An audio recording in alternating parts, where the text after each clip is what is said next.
You're looking at live shots from the San Francisco airport from our affiliate KGO, the devastating crash, and more information coming in by the moment. We're waiting on a press conference from the NTSB, and CNN will stay on this story nonstop in the coming hours.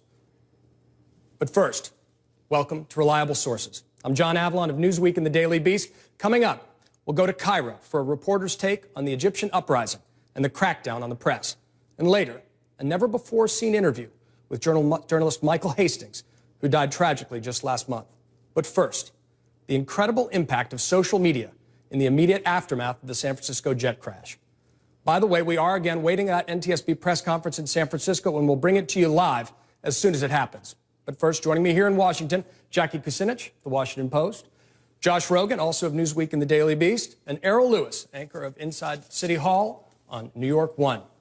So one of the really extraordinary things we saw, as in the immediate aftermath of the Boston bombing, is citizen journalists driving forward the story ahead of where traditional media could go. The real focus on this one was a Samsung executive named David Yoon. I'm just going to read you one of the tweets he sent immediately after the crash, and then some video he took. It is astounding. Here's the tweet he sent. I just crash landed at SFO. Tail ripped off. Most everyone seems fine. I'm okay. Surreal. And then, I mean, this is real time. Someone who is a victim of a crash landing, a devastating crash landing, immediately takes to social media to send out the word before it's even on the radar of national media. And then as he escapes from the plane, he turns back with his iPad and takes this video we're going to show you. It's extraordinary stuff. All right, we're going to have that video for you in just a second. But it really does raise questions for all of us about what the role is for traditional media. If citizen journalists can always get there first on the front lines, and we are reacting to that, what is the role right now, Jackie, of traditional media? I think it's a filter. I think it's a vet, because you have these people that are in the moment. They're taking pictures. They're tweeting what's going on.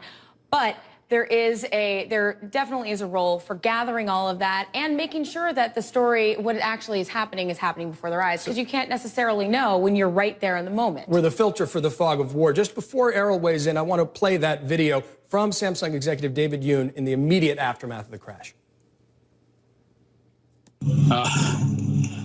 We just crash landed on my flight from Seoul to SFO. The plane hit the runway really hard on the landing.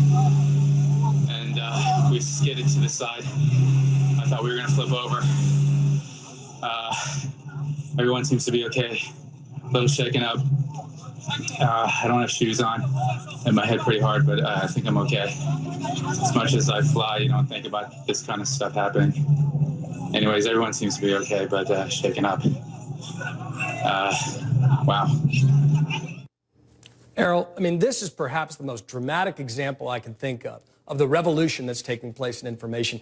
What is, when you see something like that, how do we help get the message out? What are the long-term implications of this revolution on the ground? Well, I think where we are is, a staple. If any of us had to go and cover this story, we'd get there and you would do what you call an MOF, man on the street. Who was there? What did you see? And somebody would tell you sort of secondhand, and you'd have maybe a shot, if you were doing TV, of somebody who was a little shaken up, telling you exactly what we just saw. Now you can get it in real time. And so it's sort of man on the street on steroids, which I think is great. I mean, this is what we've always wanted, is to be able to sort of see it as it happens and to see it from reliable people. In this case, it's almost picture perfect and very much at odds, by the way, with some of the subsequent tweets, because just a few minutes later, there were people who were tweeting photos of a plane that was, badly disabled from a different angle, raging fires, obviously deadly, and a very different kind of a take. So you get not one, but multiple sort of eyewitness accounts. Josh, I mean, that's a great point Errol makes, because this actually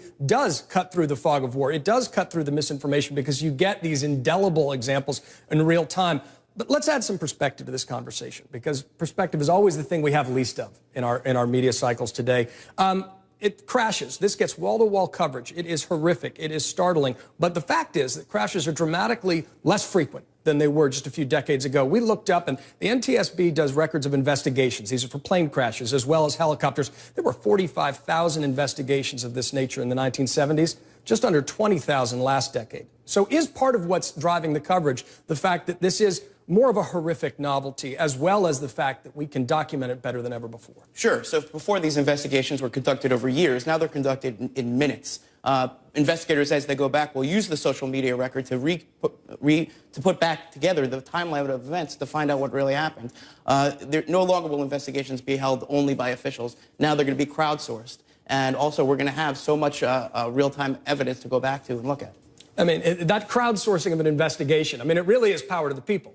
I mean, you know, the wall is breaking down. Here's the question. I mean, part of what's happening also is, though, that people are looking to private networks to try to isolate themselves, and journalists are getting their news from actual non-journalistic sources. Sheryl Sandberg had originally been on this flight. She takes to Facebook to clarify her involvement. That is then news. She doesn't write it for a news outlet.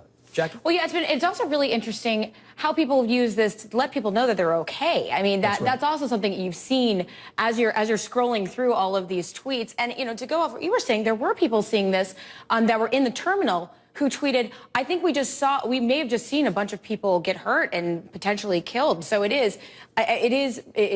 it's fascinating, and it's another thing that social media that we couldn't have predicted when this became a thing. Well, one other aspect of the revolution is reporting during breaking news. And I believe we have Al Tompkins from the Poynter Institute on the phone. Al Tompkins had a piece up today about the various resources that exist online that can help reporters report in that fog of war of breaking news. Al, are you joining us? Hi, John. How are you, Al? Tell us a little bit about some of those resources that exist that helped you report the story in real time. Well, the big thing for you to know is that I'm sitting here at my kitchen counter in St. Petersburg, Florida, and I was able to very quickly flip on, for example, Broadcastify.com, which is a global police scanner, and was able to listen in real time to the very first dispatch of the fire and rescue squad, and then listen as they arrived on the scene and started to assess the scene. Then I flipped on to Geophedia. When I went on to Geophedia, one of the things that you can do with Geophedia is start looking in real time at tweets, at photos on Picasa, Twitter, Facebook, Flickr, Instagram, YouTube. And one of the things that you can do is scroll across the map on Geophedia and start seeing what people are tweeting and posting in terms of photos and so on. That's the first place I saw the David Yoon photo. On the screen right now, you're looking at the feed that I recorded in real time while the story was unfolding. And the interesting thing about Geophedia is that you can actually define the area that you want to monitor in real time and scroll over each one of those posts. So each one of those little posts coming up right now is me scrolling over to see what people are tweeting at that moment. It is extraordinary, Al. I mean, this really is the rise of citizen journalism and crowdsourcing investigations, as Errol said just a moment ago. Was the information you're getting in real time accurate? Is this a reminder of that old adage that all of us are smarter than some of us? Well, it was accurate, but not necessarily true. People were seeing things, and they were interpreting what they were seeing. And I believe that is the real value of journalists, is not just to tell us what is going on, but what does it mean and what does it not mean, and to sort through all of these photos to figure out what they actually mean. Because I have to tell you that initially there was a lot of misinformation about what eyewitnesses said they saw. They said they saw it cartwheeling down the runway. Well, that didn't happen, not really. It didn't cartwheel down the runway. Thank you, Al.